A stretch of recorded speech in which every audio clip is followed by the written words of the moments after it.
They called her Threadbare Hope, not to be cruel, or at least that is what they told themselves. It was simply the truth, wasn't it? Her dress was always a season behind mending.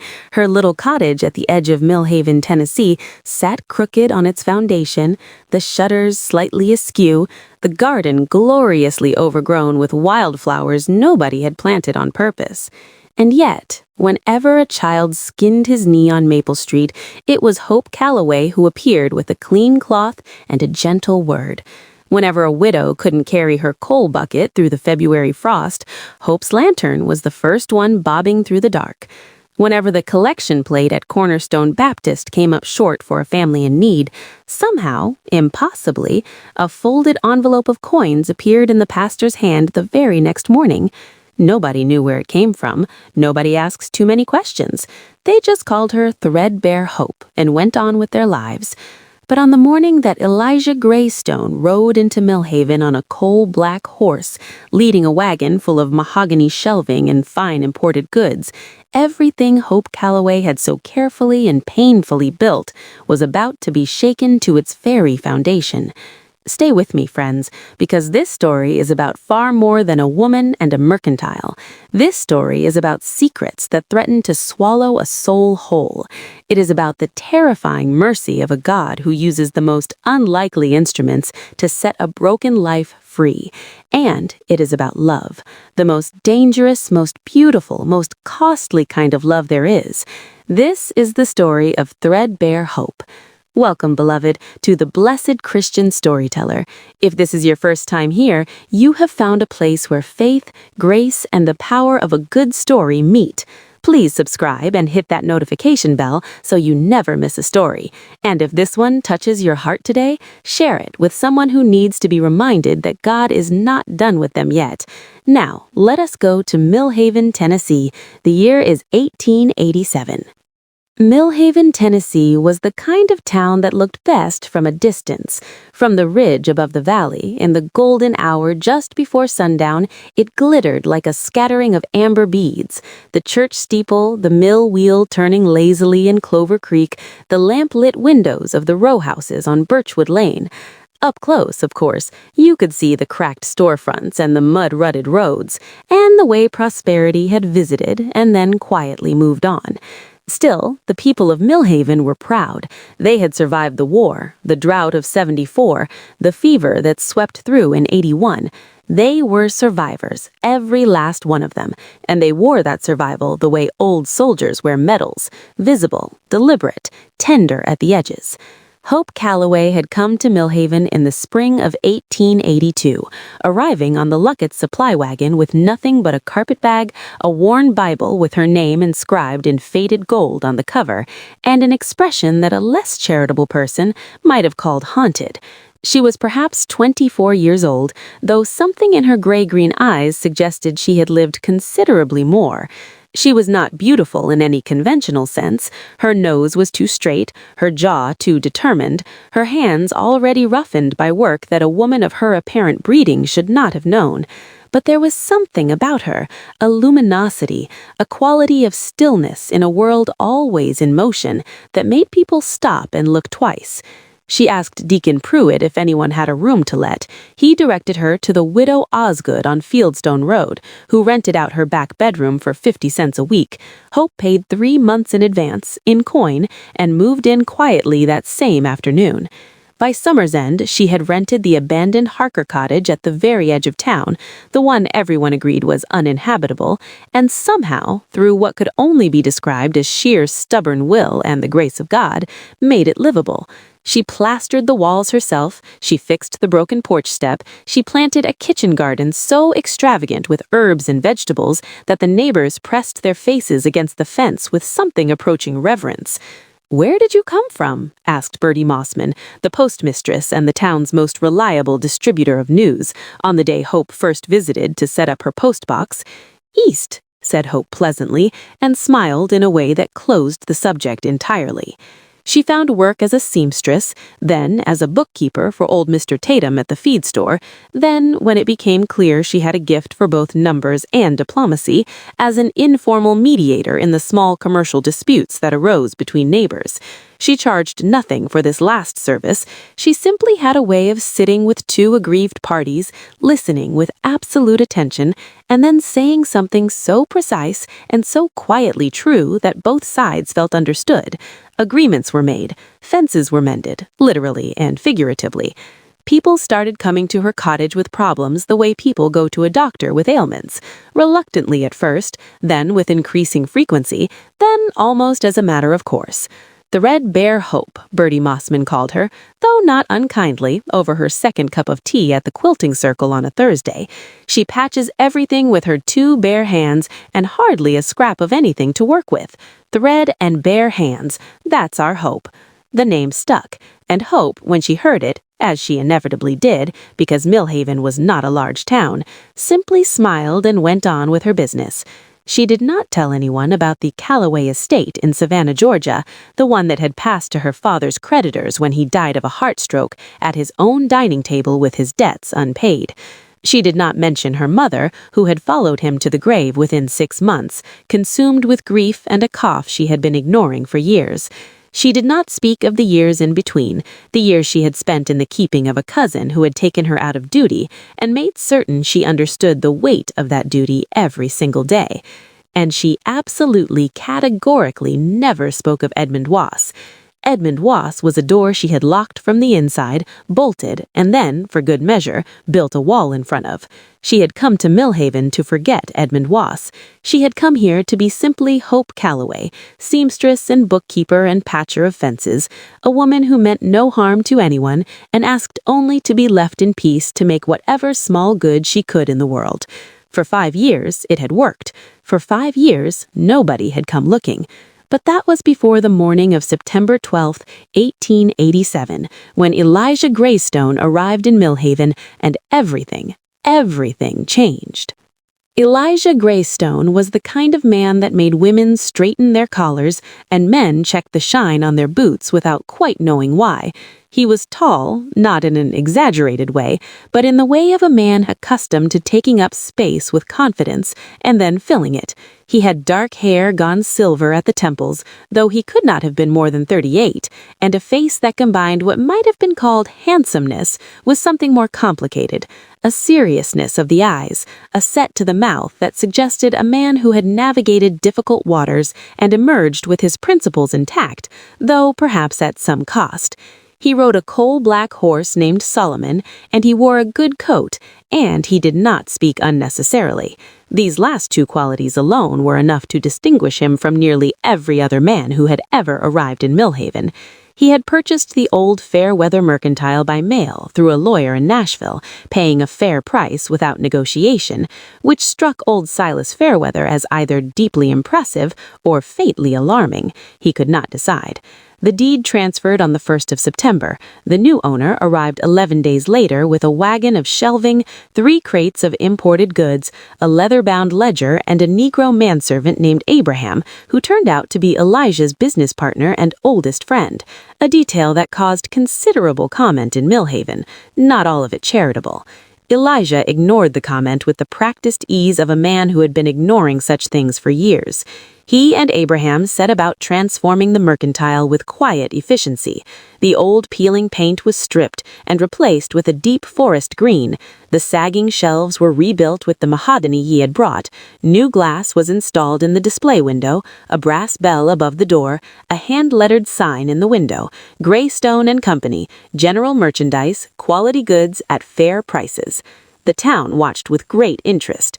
Bertie Mossman dispatched herself to be first through the door on opening day, under the cover of needing thread, an errand she could have accomplished at the dry goods on Market Street, but never mind. She returned to the post office 40 minutes later with 3 spools of the finest cotton thread she had ever touched, a small jar of French lavender soap that Mr. Greystone had pressed upon her as a welcome gift, and enough material to fuel conversation for the better part of a fortnight. "Educated man," she reported to anyone who would listen, "speaks like a man with schooling. Hands are not rough. He has done thinking work, not labor. Has a gold watch, but doesn't check it to impress you. He checked it once while I was talking, but he looked," she searched for the word, "apologetic about it, as if he wished he didn't need to." "Is he a believer?" asked Pastor Whitfield's wife, Carolyn, which was, in Millhaven, the question that mattered most. "I don't know," Bertie admitted, but he said good morning to the Henderson baby in a way that suggested he had some acquaintance with Grace. This was apparently sufficient for Carolyn Whitfield, who nodded and moved on. Hope Talloway did not go to the Mercantile on opening day, or the second day, or the third. She told herself this was simply because she did not need anything from a mercantile. She had her accounts at the dry goods, she had her garden, she had her arrangements. She did not examine her reasons more carefully than that. To examine them more carefully would have been to admit that something about the arrival of this particular man in this particular town had triggered a response in her that she did not entirely trust. A vigilance, a sharpening of the senses, the way a deer will lift its head and go very still when the wind shifts direction for no apparent reason. She had learned to trust that feeling. It had saved her life once. On the fourth day, however, Agnes Tatum, old Mr. Tatum's daughter-in-law, who had taken over the management of the feed store books since her father-in-law's hands had grown too unsteady for figures, came to Hope's cottage in a state of considerable agitation. "He wants a bookkeeper," Agnes said without preamble, settling herself at Hope's kitchen table and accepting a cup of tea with the air of a woman accustomed to having things sorted by others. "Mr. Braystone, he put up a notice this morning. I thought of you immediately." "I have enough work," Hope said. "He's offering $3 a week, Hope. $3. Old man Tatum paid you 90 cents. Hope stirred her tea. "It would only be 3 mornings," Agnes pressed. "Tuesdays, Wednesdays, Thursdays. He said so in the notice. Regular hours, and Abraham, his partner, Abraham does the physical work of the store, so it's not as if you'd be behind a counter. It's proper bookkeeping." "Why doesn't he keep his own books?" Hope asked. Agnes blinked. It was the kind of practical question that Agnes herself had not thought to ask. "I imagine he has other concerns," she said, somewhat uncertainly. "What other concerns?" Agnes did not know, which was itself interesting because Agnes generally knew everything about everyone. Hope looked at her kitchen garden through the window. The tomatoes needed staking, the back fence needed repairing before winter, the widow Crane on Sycamore Lane had been struggling with her coal bills since her son left for Memphis and hadn't sent money as promised. $3 a week would go a very long way. "I'll think about it," Hope said. She thought about it for precisely 1 day. Then she put on her second-best dress, the gray poplin with the white collar that she had mended so many times the mending had become part of the design, braided her brown hair into a tidy crown, and walked to Greystone and Company. The brass bell above the door rang. Elijah Greystone looked up from where he stood behind the counter, and for a moment, just a moment, something crossed his face that was not quite surprise. Something more like recognition, though they had never met. Then it was gone, and he was simply a man behind a counter, politely attentive. "Good morning. How can I help you?" "My name is Hope Calloway. I understand you're looking for a bookkeeper." It was not an easy interview. Elijah Greystone did not ask the usual questions. He did not inquire about her family or her schooling or her connections. Instead, he set before her a ledger page, deliberately constructed, she understood immediately, to contain 3 subtle errors, and asked her what she thought of it. She found all 3 errors within 4 minutes. She noted them without comment, then pointed to a 4th thing that was not technically an error, but was an inefficiency in the categorization system that would compound over time. He looked at her differently after that. "Where did you learn accounting?" he asked. "My father," she said. "He taught me himself. He said a woman who could read a balance sheet would never be entirely helpless in the world." "He sounds like a wise man." "He was," she said, and the past tense closed like a door. He did not press it. "The position is 3 mornings a week, Tuesday through Thursday, 7 to 11. I'll need the accounts organized by category, profit and loss tracked weekly, and vendor correspondence managed. Can you do that?" "Yes." $3 a week as advertised. "I'll take $2.50, Hope said. He stared at her. "I beg your pardon?" $2.50, she repeated calmly. $3 would suggest I'm worth more to you than you can currently verify. $250 is fair for the first month. If the arrangement suits us both, we can revisit the figure." Elijah Greystone was quiet for a moment. Then something that was almost a smile crossed his face. It was not a wide smile. It was the smile of a man unaccustomed to being surprised by other people, discovering that surprise was still possible. $250, he agreed. "Starting Tuesday." She started Tuesday, and from the very first morning, she understood several things about Elijah Greystone that the rest of Millhaven had not yet discovered. He was extraordinarily organized. His ledger system was sophisticated, more sophisticated than anything she had seen outside of the commercial houses in Savannah, but the organization was in his head, not on paper, and on paper it looked like chaos.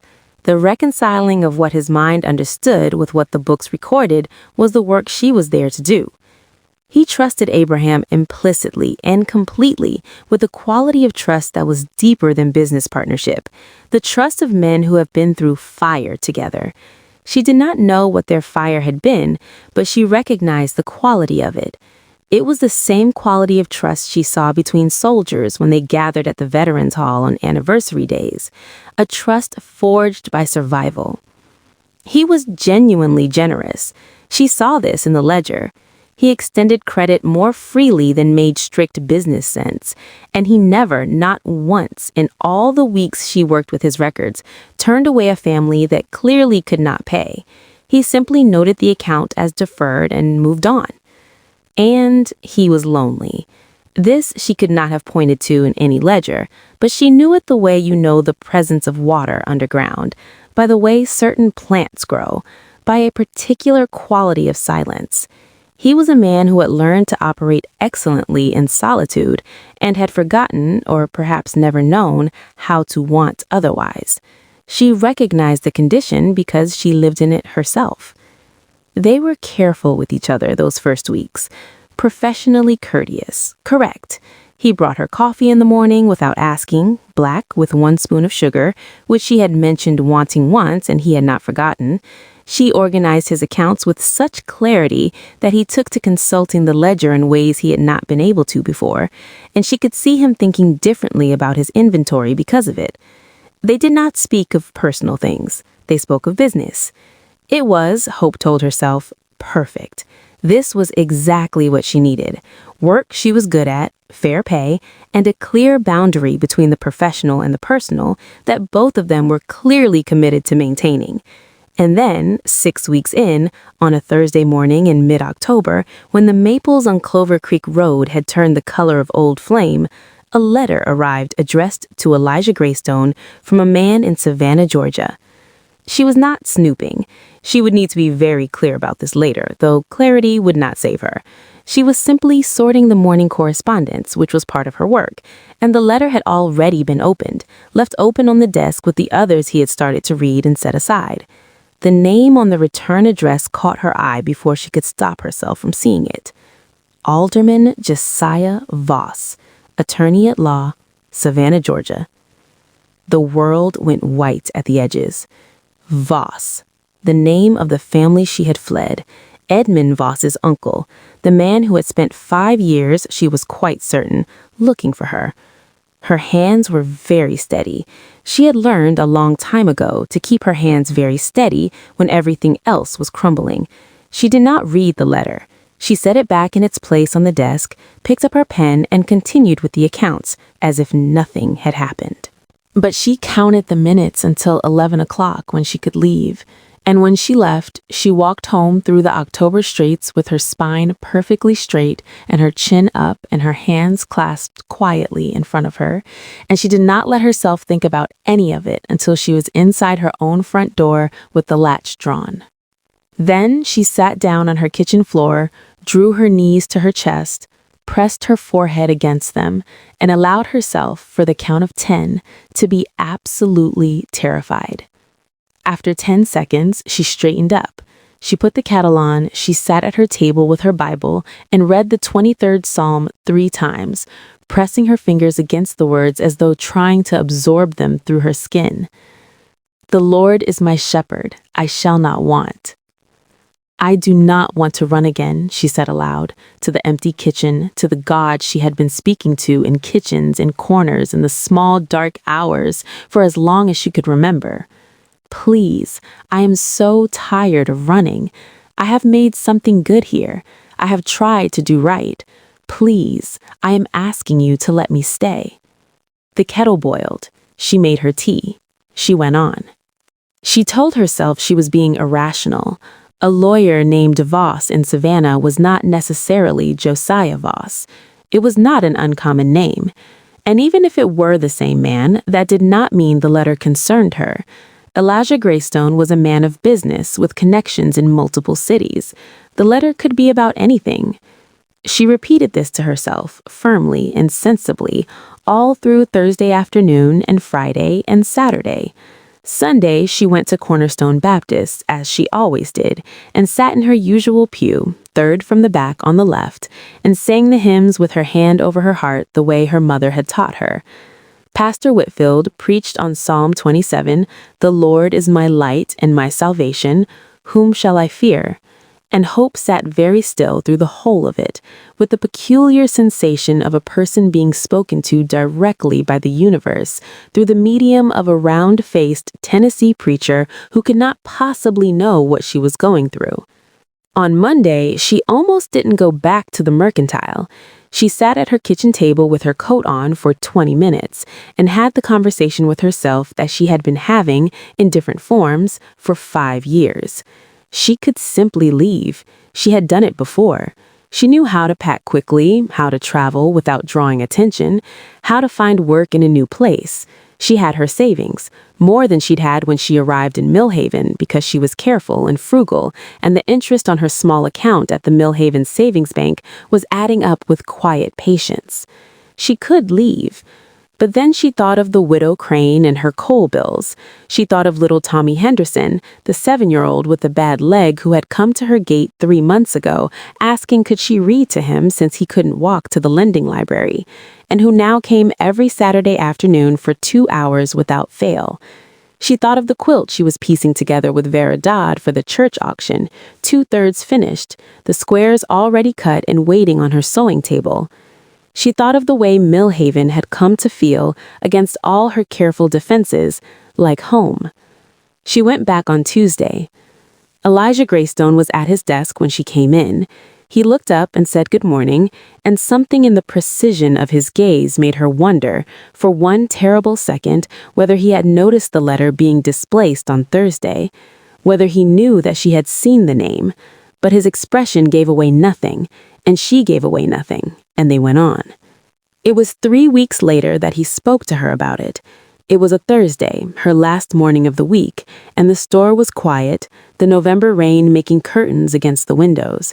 Abraham had gone to the mill. She was working at the desk in the back room with the accounts. Elijah was in the doorway. "Miss Calloway," he said, and something in his voice was different, not unkind, careful, the voice of a man approaching something fragile. "I'd like to speak to you about something, if you have a moment." She looked up. Her face was perfectly composed. Her hands were perfectly still. "Of course," she said. He came in and sat in the chair across the desk, the visitor's chair on her side of the room, which was itself unusual enough to tell her that whatever was coming was meant to put them on equal ground. He laced his fingers together on his knee. "There's no way to make this gentle, so I won't try. 3 weeks ago, a letter arrived from a lawyer in Savannah, a man named Josiah Voss." The room was very quiet. The rain pressed against the window. "He is," he continued carefully, "attempting to locate a woman who left Savannah in the spring of 1882 under circumstances that he describes as," a pause, "irregular. And you are telling me this because," Hope said. Her voice was level. She was proud of how level it was. "Because the woman he's looking for is described as approximately 24 years of age in 1882, arrived from the East with a carpet bag and a Bible, and a facility with numbers. And because," he stopped, looked at her directly, "because when you saw that name on my desk 3 weeks ago, your face changed, Miss Calloway, just for a second, but I was watching and I saw it." The silence stretched. "What do you intend to do?" she asked at last. "That," Dr. Greystone said, "depends very much on what you tell me." She told him. Not immediately. She sat in silence for a long moment, long enough that the rain changed rhythm against the window, and Abraham's footsteps could be heard on the boardwalk outside before she recognized them and let out her breath. Then she told him. She had been born Hope Annalise Calloway, the only child of Thomas and Miriam Calloway of Savannah. Her father had been a man of commerce and education and warm impracticality, the sort of man who invested in inventions that didn't work yet and extended loans to friends who could not repay them, and never seemed to find either of these facts particularly troubling. Her mother had been the daughter of a Methodist minister, a woman of deep faith and quietly extraordinary strength, who had managed the household's practical affairs with gentle competence, while her father dreamed. When she was 19, her father had died. Within a year, the full scope of his financial situation was revealed. The debts were staggering, the estate mortgaged 2 over, the investments gone. Her mother, already ill, had not survived the winter after that. At 20, Hope Calloway found herself an orphan and a pauper, dependent on the charity of her father's cousin, a narrow-souled man named Clarence, who had 2 daughters of his own to provision, and made very clear Hope was an imposition to be remedied as soon as possible. The remedy Clarence proposed was Edmund Voss. He was the nephew of a lawyer, Hope said. Her voice was steady. She had rehearsed this story in her own mind so many times in the small hours of sleepless nights that it had taken on the quality of something read rather than lived. A respectable family, money. The Voss house was the finest in the county. Clarence arranged the introduction. Edmund he seemed kind at first, attentive. He had beautiful manners. She stopped. Elijah Greystone said nothing. He was not moving. He was simply listening with that absolute quality of attention that she had seen him bring to problems he genuinely cared about solving. "We were married in April of 1880, she said. "I was 21, he was 35. I told myself the age difference didn't matter. I told myself I loved him. I think," her fingers tightened slightly on the pen she was still holding, "I think I was simply very frightened and very alone, and I confused gratitude for protection for love." Edmund Voss turned out to be what he seemed. His beautiful manners were a garment he wore in public and removed at home. The kindness was contingent. It appeared when he was pleased and vanished when he was not. And the things that displeased him were numerous and unpredictable. He was not physically violent. He was something more insidious. He was a man who could make you doubt the evidence of your own senses, who could so consistently reframe your perception of reality that you began to lose confidence in your ability to see clearly. He told me I was stupid, not in those words. He was too clever for those words. He would simply respond to things I said with a kind of patient correction, as though I were a child who kept misunderstanding obvious things. After a year and a half of that, I genuinely believed him. She had not been allowed to work, had not been permitted to manage money. Her time and her movements were governed by his preferences, usually expressed through elaborate systems of expectation that she was perpetually failing to meet. She had prayed. She had tried harder. She had prayed more. In the winter of 1881, Edmund Voss had fallen ill. A fever, the doctor said. He had been sick before and recovered. This time he had not. He died in February of that year. "The doctor signed the certificate," Hope said. "It was a fever. There was no question of anything else." She paused. There was no question, that is, until Josiah Voss decided there should be. Josiah Voss, Edmund's uncle and the family lawyer, had never approved of the match. He had wanted his nephew to marry strategically, a woman with money and family connections who would fortify the Voss position. Hope Calloway, a penniless orphan with a charming father and a Methodist mother, had not been what he envisioned. When Edmund died and left his estate to Hope, as he had, to everyone's surprise, including hers, in his will, Josiah's disapproval curdled into something darker. He started a rumor, Hope said. He did it carefully, as lawyers do, not a direct accusation, just questions. Asked around town whether anyone had noticed anything unusual about Edmund's illness, whether they'd seen anything strange in the house, whether the young wife seemed appropriately grieved. People had begun to look at her differently.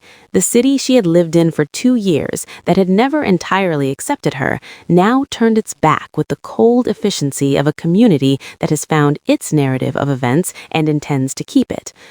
I was not formally accused of anything, Hope said. There was no investigation, no charges. Josiah was too clever for that, and there was no evidence because there was nothing to find. But you do not need charges to destroy a person's life, Mr. Greystone. You only need the question, the whisper. She had taken what money she had, the modest amount left after the estate's debts were settled, which was considerably less than the will had specified, because Josiah Zod's management of the estate during the probate had been creative in ways she had not had the knowledge or the resources to fight, and she had left Savannah. She had gone west and then north and then west again, changing directions the way an animal changes direction to confuse a trail, and finally she had landed in Millhaven, Tennessee, and discovered that the thing she had been running from was not behind her, but inside her, and that the only way through it was to stop running and try to build something worth keeping. The room was very quiet when she finished.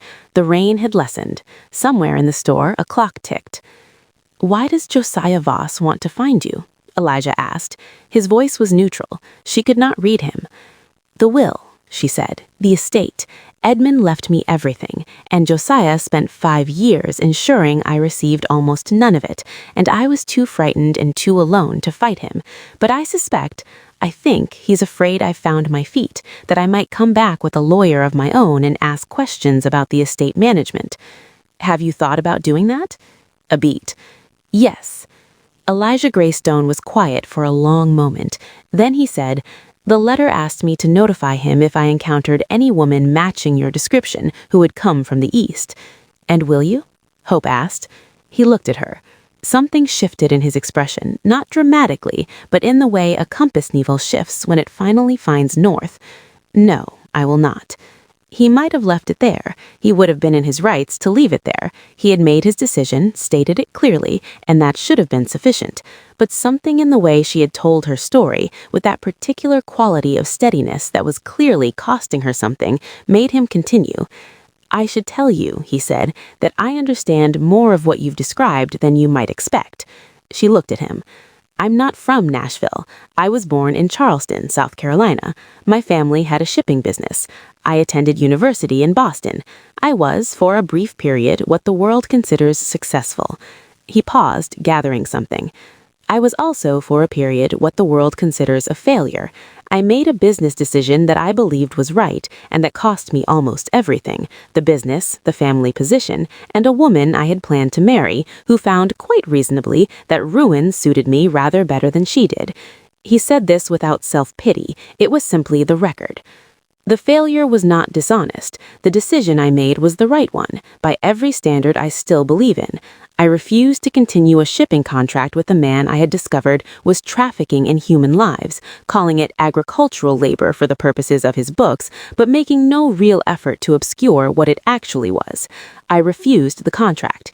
He was a powerful man. He ensured that my refusal was framed publicly as incompetence and probable financial impropriety, and I, like you, discovered that an accusation does not require evidence to be effective." "What did you do?" Hope asked softly. "I fought it for 2 years, spent everything I had left on lawyers. Won, ultimately. The case was dismissed, the record cleared, but winning cost me the same amount as losing might have in practical terms. I had almost nothing." He paused. "Abraham stayed. He had his own reasons to trust me, reasons I'll tell you another time. We started again, smaller, slower. I chose a town I'd never heard of, and a business I could build with his hands and mine, without owing anything to anyone's goodwill I was not sure of." "Millhaven," Hope said. "Millhaven," he agreed. She looked at him steadily. "Why are you telling me this?" "Because," and this was the closest she had yet seen him come to discomfort, Because I wanted you to understand that when I said I wouldn't reply to Josiah Voss, it was not a business decision. It was... He stopped. I wanted you to know that I see what you've built here. I have been watching this town for 2 months, and I see very clearly what Millhaven would look like without you in it, and I do not think Josiah Voss's ambitions deserve to erase that. Hope Calloway sat very still. Something ached in her chest, not painfully, but with the particular, almost unbearable tenderness of something that has been frozen for a long time and is beginning, cautiously, to thaw. "Thank you," she said. It was not enough, but it was all she had at that moment. "Don't thank me yet," he said, standing. "Voss won't stop at one letter. If he's determined, he'll find another avenue." He moved toward the door, then turned back. "I have a lawyer in Nashville, a good one, a man I trust. I wonder if you'd be willing to speak to him about the estate, about what Voss actually did with the probate." She stared at him. "Why would you... That is none of your..."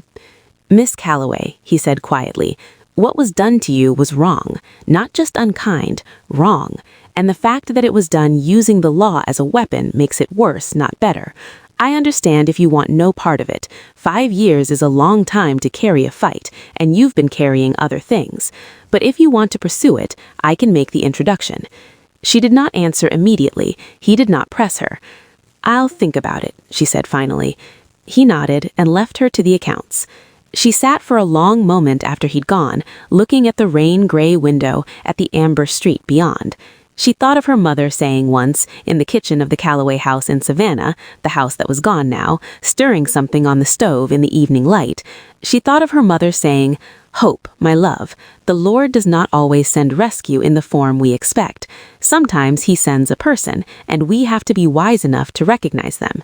She was 20 years old when her mother said that, and she had smiled and gone back to her book and not thought much of it. She thought of it now. Winter settled over Millhaven like a slow exhalation, turning the landscape to pewter and silver and the deep brown of bare oak branches against a white sky. The creek froze at its edges, the roads turned to cold mud and then to iron. The women of Cornerstone Baptist organized their winter charity drive, and Hope, as she had every year since her second winter in Millhaven, coordinated the distribution of the funds with the quiet efficiency of a woman who understood mathematics and human dignity. She found herself doing something she had not done before, talking to Elijah Greystone about things that were not the ledger. It happened gradually, in the way of all the most significant changes, so slowly that she could not have said later where it began. A comment about the weather that became a conversation about the theological implications of beauty in a suffering world. A question about his ledger notation system that led somehow to a discussion of the differences between the Methodist and Baptist traditions. A silence that was comfortable rather than tense, which was itself unusual enough to remark upon. She learned things about him in pieces, the way you learn a landscape. Not all at once, but through the accumulation of detail. He had read widely and remembered almost everything he read. He had a dry, precise humor that surfaced unexpectedly and then disappeared, like a fish breaking the surface of a deep pond. He was genuinely curious about ideas, not in the competitive way of men who want to win arguments, but in the way of people who actually want to understand. He prayed, though she did not witness this directly. She deduced it from various small evidences. A worn leather bookmark marking Psalms in the Bible on his desk, a certain quality of equanimity in the face of frustration that suggested the practice of returning to something larger than himself. He learned things about her, too, though she was more careful. He learned that she had an instinctive mathematics. She would unconsciously calculate costs and quantities in her head before she was aware of doing it, and arrive at answers before she'd consciously attempted the problem. He learned that she had strong opinions about hypocrisy, but expressed them with such precision and humor that people laughed before they realized they'd been gently rebuked. He learned that she could not pass a child in distress without stopping, regardless of what else she was doing, and that she was entirely unconscious of this quality in herself. He noticed, too, that there were things she would not speak of. Her marriage, the years between her parents' deaths and her arrival in Millhaven. These were fenced territories, clearly marked, and she expected them to be respected. He respected them. Abraham, who was perceptive in the way of people who have learned to read their environments for survival, watched this slow unfolding with considerable interest and kept his observations largely to himself, which was his practice. He did, however, remark to Elijah one evening over supper, they shared the rooms above the mercantile, that he had noticed Mr. Greystone reading the same page of his book for the better part of 40 minutes. "Is that so?" said Elijah, without looking up. "It is indeed," said Abraham. "I was thinking." "About the accounts, no doubt." "Yes." Abraham returned to his own book. "She is a remarkable woman," he said, to the fire, to the room in general. "I've known a few. They're rare. The kind who've been through the fire and come out refined instead of destroyed." Elijah did not respond. Abraham did not require him to. He was simply noting a fact, the way you might note the weather or a particularly fine sunset. It was information. What was done with information was, as always, up to the person who received it. The second letter from Josiah Voss arrived in December. This one was more direct. It noted that Elijah had not responded to the first inquiry. It expressed, in the polished language of a lawyer who has been practicing intimidation since before you were born, that Mr. Voss had reason to believe the woman he sought had been located in or near Millhaven. It inquired whether Mr. Greystone might be prevailing upon his conscience to share what he knew. It suggested that obstruction of a legitimate legal inquiry was a serious matter. It was, Hope knew when Elijah showed her, he did not try to manage this for her, a threat. "He knows," she said quietly. "He suspects. He's escalating to see if the pressure produces a response. It will. If not from you, then from someone else in town. He'll write to the post office. He'll write to the bank." She felt the old familiar tide of it, the cold familiar weight of inevitability that she had been fighting for 5 years, with faith and stubbornness in roughly equal measure. He'll find some way to force this. "Then we need to be faster than him," Elijah said. "I've already written to my lawyer in Nashville. I told you I would make the introduction. Will you let me?" She looked at him for a long moment. She thought of her mother in the kitchen and rescue in unexpected forms. "Yes," she said. "Yes, let's do it." The lawyer's name was Samuel Cross, a small, precise man from Nashville who wore spectacles and had the manner of someone who has processed so many human disasters that he has become not callous, but extremely calm. He came to Millhaven in January on the morning train, carrying a briefcase that appeared to weigh considerably more than he did. He met with Hope for 3 hours in the back room of the mercantile, which Elijah vacated with considerable tact, going to take his coffee at the hotel dining room and not returning until he saw Cross's rented buggy pull away. Hope was pale when he came back, not frightened pale, but the pallor of someone who has just done something costly and is still taking account of what it will mean. "He thinks we have a case," she said. "He says the estate management during probate shows significant irregularities. The way the accounts were handled, the fees Josiah charged, the investments he made on the estate's behalf before distribution. Cross says it was not illegal, technically, within the laws as they stood at the time, but it was, he called it, ethically aggressive. He thinks a civil suit might result in a recovery of perhaps 30 to 40% of what I should have received." "That's something," Elijah said. "It's also a battle, a long one. It will require me to be identified, formally, in legal documents, in Savannah." She folded her hands. "It will require me to stop being simply Threadbare Hope of Millhaven and become Hope Calloway Voss, who is suing her late husband's family, and everything that Josiah has spent 5 years implying, the questions, the whispers, all of it will come up again." She said this without drama. She was laying out the costs the way she had laid out the ledger on her first day, clearly, categorically, without flinching. "What does Cross think about the other matter, the insinuations Voss made about Edmund's death?" "He thinks they're unactionable. There was no formal accusation and no evidence. Legally, there's nothing to answer, but practically—" She stopped.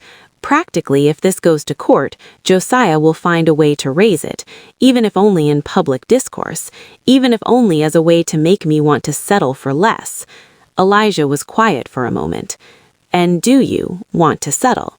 She thought about it honestly, about the years of careful peace, about the widow Crane and Tommy Henderson and the church quilt, about her life that she had built out of pieces, the way she had built her cottage, with her own hands from what was available, making it habitable through will and ingenuity and an unwillingness to accept that broken meant beyond repair.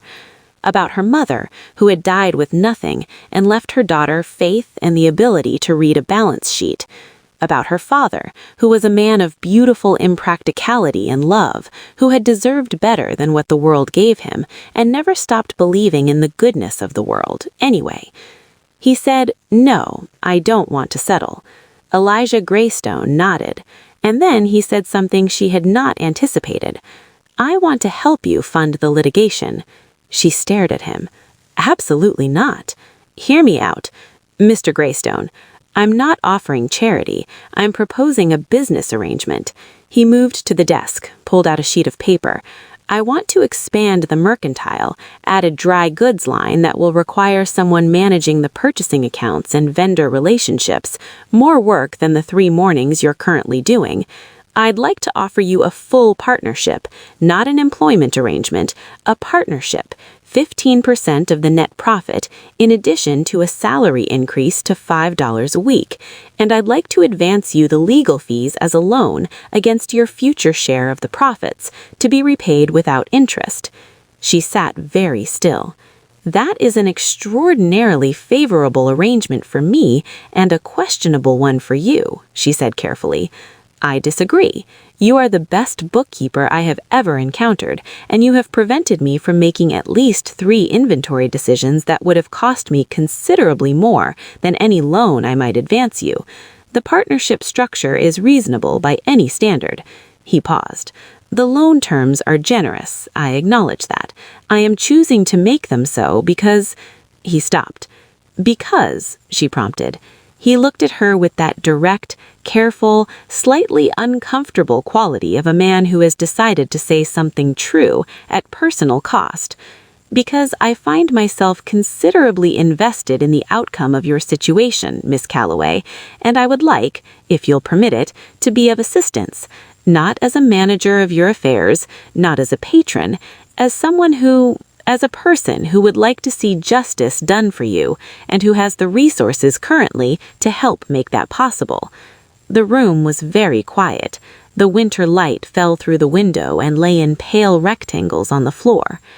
"You should know," Hope said, when she could speak, "that I am not accustomed to accepting help." "I have noticed this," he said. "It's one of the things that makes you very good at your work, and occasionally quite aggravating as a person." She laughed. It surprised her. The laugh came out before she could stop it, clean and genuine, and he looked startled and then quietly pleased, and the moment had a quality she could not quite name, like the first morning in early spring when the air smells of something green and possible. "I'll think about it," she said. "You always say that," he said, "and I always come back with an answer." "You do," he agreed, "so I'll wait." Millhaven, which had been watching the developing situation at Greystone and Company with the alert, benign attention of a community that has known its own people long enough to recognize the signs of significant change, made several observations over the course of that winter and early spring. Bertie Mossman noted that Hope Calloway had taken to wearing her good gray dress on Tuesdays and Thursdays, in addition to the Wednesdays she had previously reserved it for. She shared this observation with the quilting circle, where it was received with appropriate gravity. Pastor Whitfield's wife, Carolyn, noted that Elijah Greystone, who had been attending Cornerstone Baptist since October with the regularity but limited engagement of a man fulfilling a social obligation rather than a spiritual practice, had recently begun actually singing the hymns. This she considered a more significant development than the dress.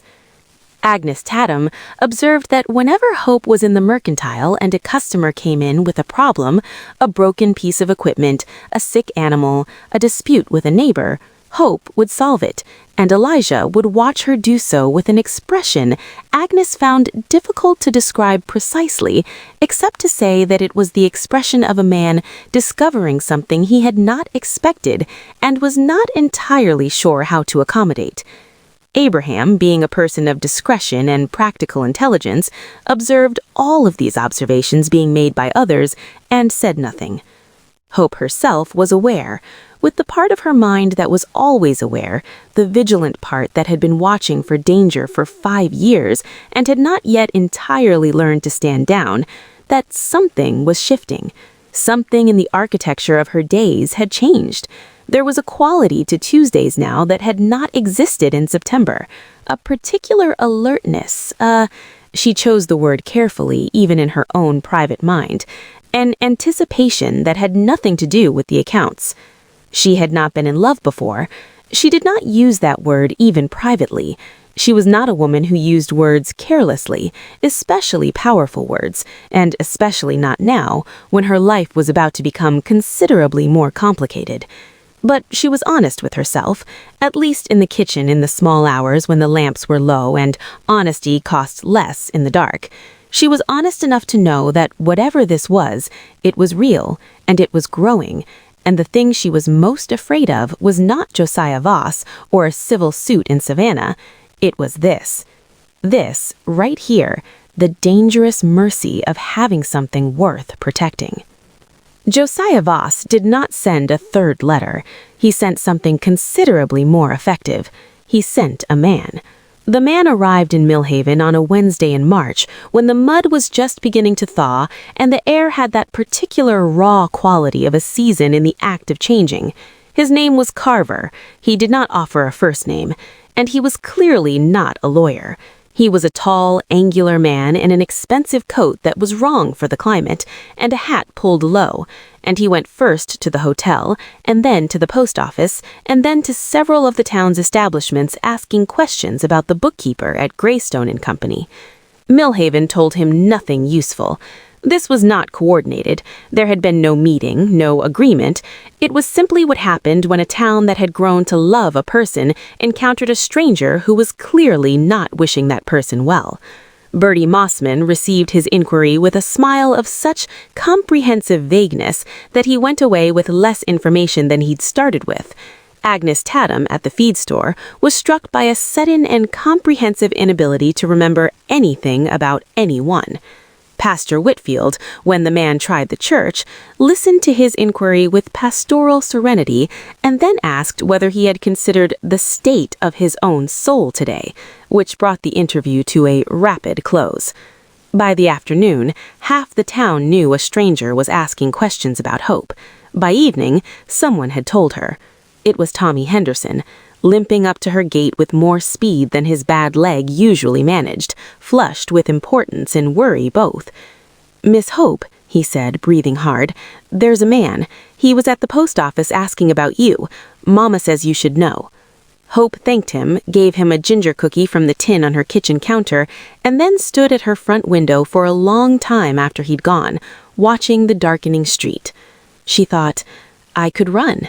And then, below that thought, another one, quieter and more honest. I am tired of running, and I've spent 5 years building a life that is worth standing still for. She put on her coat and walked to the mercantile. Elijah was still there. It was past closing time, but his light was on. He opened the door before she could knock, as though he had heard her coming. Perhaps he had, or perhaps he had been waiting. "You know," she said. "Abraham saw him this afternoon.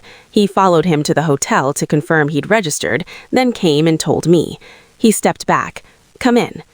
She came in. The store was dim, only the back room lamp lit, and there was a quality to the quiet, the specific quiet of a space that held something important in suspension. He'll find someone who'll talk, eventually. He doesn't need a confession, he just needs enough to confirm I'm here, and then Josiah Voss will have an address to send documents to, and my name will be, I will be findable, finally, in a way I've avoided being for 5 years. And then, Elijah said, we deal with it, we face it. We? She said. The word caught in her throat slightly. "We," he said again, and this time he said it differently, not as a grammatical choice, but as a statement of something that had been true for some months and was only now being said aloud. "Hope, I am not going to let you face this alone. I understand that you have managed everything in your life alone, and you are extraordinarily capable of continuing to do so. But I am asking to let me stand beside you in this." She looked at him. The lamplight was soft, and the room was very quiet, and she was 30 years old, and she had been afraid for so long that she had almost forgotten what the absence of fear felt like. "Why?" she asked. He looked at her for a long moment, that particular, careful, slightly costly look of a man who has decided to be honest at some risk to himself. "Because," he said, "I am in love with you, and I suspect you know that, and I suspect you also know that I am not a man who says things he doesn't mean, and I am not a man who makes offers he intends to retract. And so whatever you decide about that information, whether you want to act on it or set it aside, or tell me it's inconvenient, which it probably is, the fact itself is not going to change." The silence was not empty. It was full of the rain that had begun against the window, full of 5 years of careful solitude, full of every prayer she had said in kitchens and corners and the small dark hours. "It is extremely inconvenient," she said. "I know. My life is about to become much more complicated. I know that too. I don't—" She stopped, started again. "I have not had the experience of being loved well. I don't know with certainty what it looks like from the inside. I'm not sure I'm a reliable judge." "No," he agreed quietly. A pause. "I only know that you are the most remarkable person I have encountered in the full course of my adult life, and that when you are not in the room, I find myself looking at the door. And that I would very much like, if you're willing, to see what kind of life two people with our particular histories and our particular stubbornness might build together, over time, without any requirement to decide everything immediately." She was quiet for a long moment. Then she said, "I have a man in my town asking questions about my past. Yes, and an estate suit pending in Savannah. Yes, and a very complicated personal history. As do I, and I am stubborn to an almost clinical degree. I am aware." He was, she could see in the lamplight, trying not to smile, and it was perhaps the most human she had ever seen him look. "I find it mostly an asset." She looked at him for a long moment. She thought of her mother, of rescue in unexpected forms, of a God who was not done with her yet. "All right," she said at last. "All right, Elijah. Over time, without deciding everything immediately." The man named Carver was still in Millhaven the next morning. He was at the hotel dining room when Elijah walked in, not alone, but with Samuel Cross, who had returned from Nashville on the early train at Elijah's urgent request. Cross carried his briefcase and his spectacles and his air of comprehensive legal competence, and Elijah introduced him to Carver with a politeness that had about it the quality of a chess opening, measured, purposeful, showing nothing of the strategy to come. Cross sat down across from Carver and asked, with the pleasant directness of a man who has nothing to hide and a great deal of experience exposing those who do, what exactly Josiah Voss hoped to accomplish. Carver was not expecting a lawyer. He recovered well, he was clearly a professional, but not so well that Cross did not note several things in the course of the conversation that he filed away for later use. That same morning, Hope went to Pastor Whitfield. She told him the truth. Not all of it, some of it was not yet hers to share with the wider community, but enough. She told him who she had been before she came to Millhaven and why she had come and what was being asked of her now. She told him quietly, sitting in his study with its smell of old books and winter cold, and she watched him listen with the same quality of attention she had seen in Elijah, and she thought, "I have been given, by an extraordinary grace, the companionship of people who know how to listen." When she finished, Pastor Whitfield was silent for a long moment. Then he said, "Do you know what I have always believed about you, Hope?" "No," she said.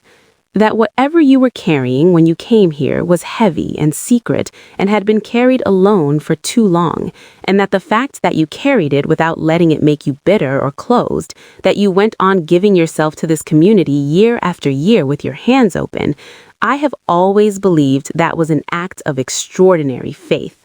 Not easy faith, the hard kind, the kind that keeps giving even when it has reason not to.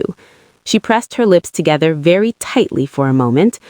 I believe, he continued, that God placed you in Millhaven because Millhaven needed you, and I believe he placed these circumstances at your door now because you were strong enough to face them, and because you no longer have to face them alone. That is not an accident, Hope. That is a God who has been working in the background of your life this entire time. She could not speak for a moment. She looked at the window, at the pale March sky. "I'm afraid," she said. It cost her to say it. It was the first time she had admitted it to anyone other than herself. "Of course you are," said the pastor. "Every person of faith who has ever walked into difficulty has been afraid. Fear is not the opposite of faith. Despair is. And you have never despaired, Hope. In all the years I have known you, I have never once seen you despair." She thought about the kitchen floor 5 months ago, pressing her forehead against her knees and counting to 10. She supposed that was not quite despair. She walked from the pastor's house to the mercantile, and she and Elijah and Abraham and Samuel Cross spent the afternoon in the back room, making a plan. The civil suit against Josiah Voss was filed in April of 1888. It named him as executor of the estate of Edmund Voss, deceased, and it alleged specific documented instances of improper estate management that had resulted in the significant reduction of the beneficiary's inheritance. Cross had been right. It was a battle, and Josiah Voss, as Hope had predicted, weaponized the insinuations about Edmund's death the moment it became clear that the suit was proceeding seriously. He was too careful to make direct accusations. There was still no evidence to work with, and Cross had made very clear in his first correspondence that any false and defamatory statements would result in an additional cause of action, but he worked the edges of it. Rumor is a thing with a life of its own, and he knew how to give it breath without touching it directly. Some of this reached Millhaven. It could not have been entirely prevented. But what Josiah Voss did not reckon on in his calculation of how to apply pressure to Hope was the character of the town she had chosen. Because here is what happened in Millhaven, Tennessee, in the spring of 1888. Bertie Mossman, postmistress and distributor of news, told the story of Hope Calloway plainly and completely, as much as she knew it, which by now was most of it, at the quilting circle on a Thursday afternoon. She did this with a specificity and a moral clarity that left very little room for ambiguity about where Millhaven stood. Agnes Tatum went home that night and told her husband, who told 3 men at the feed store, each of whom told someone else. Tommy Henderson's mother, who had seen Hope Calloway bring her crippled son back to himself over 2 years of Saturday readings and patient friendship, told her husband, who told his brother-in-law, who was a member of the county commission.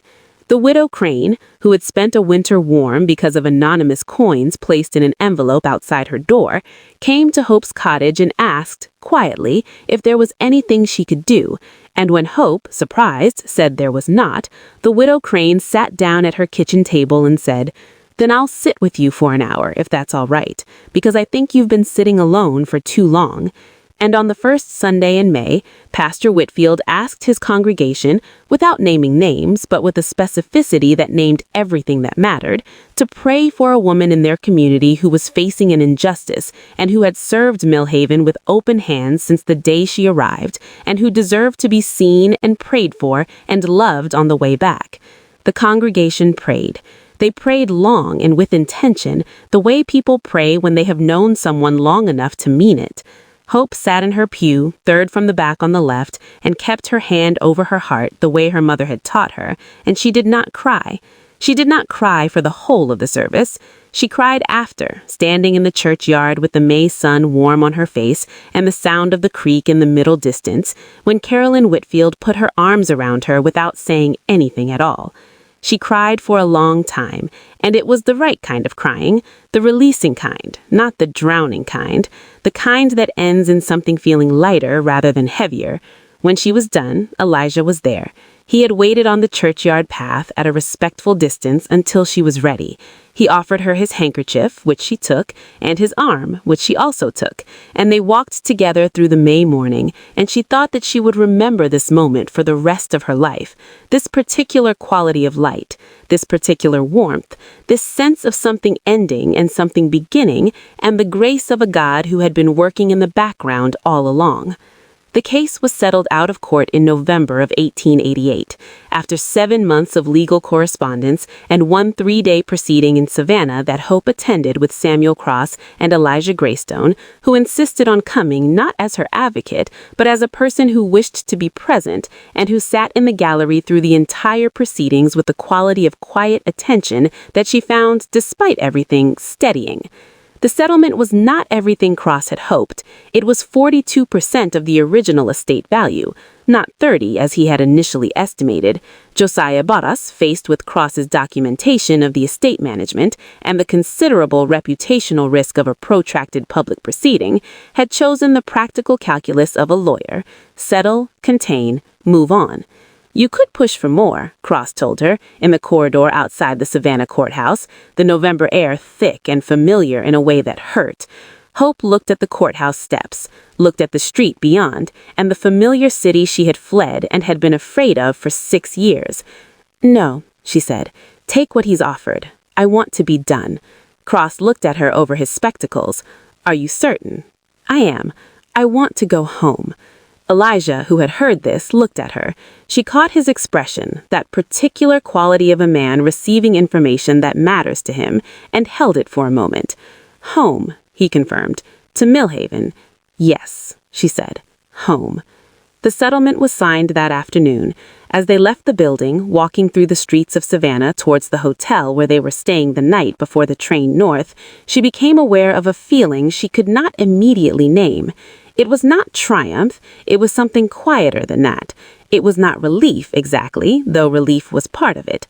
It was the feeling of a door closing, not a slamming door, not a door closed in anger or grief, but a door closed gently, the way you close a door on a room that no longer needs to be occupied, with respect for what it was, and without looking back. "Are you all right?" Elijah asked. She considered the question seriously, the way she considered all serious questions. "Yes," she said, "I think I actually am." He offered his arm. She took it. They walked on. They married in the spring of 1889, on a Saturday in April, when the dogwood was in bloom and the creek was running high and fast with snowmelt from the mountains.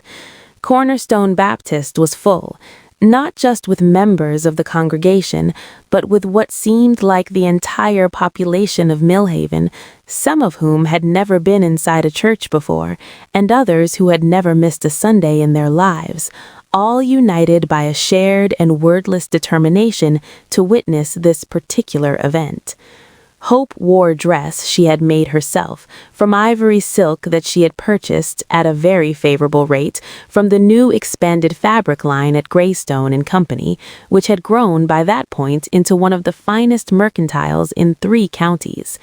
The dress was not elaborate, it was well made and becoming, and had about it the quality she had come to recognize as her particular aesthetic. Beautiful precisely because nothing in it was wasted or artificial.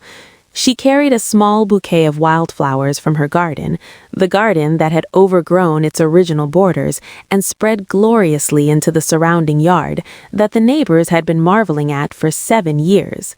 Tommy Henderson, who was now 14 and had acquired a second-hand camera and a passionate interest in photography, took their portrait on the church steps. It was a little blurry, he was still learning, but it captured something true. 2 people standing very close together in the clear spring light, looking as if they had each, separately, been a long time looking for exactly this. Abraham, who was best man, delivered a toast at the reception dinner that was precisely 12 sentences long, dry-humored in the first 11, and then in the 12th, unexpectedly, quietly, with a brevity that landed harder for its precision, so entirely loving that there was not a dry eye at the table. Bertie Mossman, who was crying as enthusiastically as anyone, managed to note later, for the record, "She's still wearing that gray dress under the silk. I saw the hem. She let it out properly, finally, but she kept the mending. She kept the mending and built the silk around it. That's our hope." This became, in the particular oral history of Millhaven, the sentence most frequently quoted in the years that followed when people tried to explain Hope Callway Greystone to newcomers who didn't understand why she was the way she was. She kept the mending and built the silk around it, which was, everyone agreed, as accurate an account of a certain kind of faith and a certain kind of life as they had ever heard expressed. In the end, here is what remained. A cottage at the edge of Millhaven, better maintained now than it had been, but still slightly crooked on its foundation, because Hope had decided long ago that she liked it crooked, that it had a quality of character that straight houses did not. The garden had consumed half the yard and been formalized into a series of raised beds and pathways that were the wonder of the neighborhood and supplied more herbs and vegetables than two people could possibly need, which meant a great deal went to neighbors and the church kitchen and a young widow on Sycamore Lane who had come to Millhaven recently with a carpet bag and an expression that Hope recognized. A mercantile on Clover Creek Road, Greystone and Company, that had expanded twice since 1887 and employed 4 people full-time and served not just Millhaven but 3 surrounding counties, and whose books were kept with a precision and clarity that Cross, whenever he visited, declared the finest accounting records he had encountered in a private commercial enterprise anywhere in Tennessee. A partnership of 2 people who both, separately, been through fires that might have destroyed them and had come out, not unmarked, not unchanged, but not destroyed, and who had discovered in each other something they had not expected and could not have designed. The particular companionship of 2 people who understand what it costs to keep going and can rest in the presence of that understanding in a way they cannot rest anywhere else. A child, eventually, a girl born in 1891, named Miriam after Hope's mother, who was given from the first day a Bible with her name inscribed on the cover in gold letters and the absolute certainty that she was loved, and who grew up in the knowledge, carried like some people carry faith, as a bone-deep orientation rather than a considered belief, that the world was a place in which goodness was possible, in which broken things could be made useful and sometimes beautiful, and in which the God who made everything had not stopped paying attention. Tommy Henderson, who kept the portrait he took of the Greystones on the church steps, framed above his photography studio door for the rest of his working life, once said to an apprentice who was struggling with a difficult shot, "Do you see that picture? That's Mrs. Greystone and Mr. Greystone. People called her Threadbare Hope when she came here. She had nothing and she gave everything, and she built a whole life out of what most people would have called wreckage, and she is the most beautiful person I have ever photographed, not because of how she looks, because of what's inside the frame with her. You can't fake that. You can't arrange it. You just have to live the kind of life that puts it there." He was 17 when he said this, and he was right. And in the years that followed, whenever someone came to Millhaven having heard the story, as people did, because it was the kind of story that travels, and asked the residents what Threadbare Hope had really been like, the answers varied in specifics, but were consistent in their essential point. She was the kind of person who made you believe that the world was designed by someone who cared, not because her life was easy, it wasn't, not because things went well from the start, they didn't, but because she kept, through everything, her hands open, because she treated the people around her with the particular respect of someone who knows what suffering looks like from the inside and refuses on that account to add to anyone else's portion, because she was stubborn and funny and sometimes aggravating and deeply, genuinely, uncomplicatedly good, because she kept the mending and built the silk around it. Thanks be to God. The end. Beloved, thank you so much for staying until the very last word.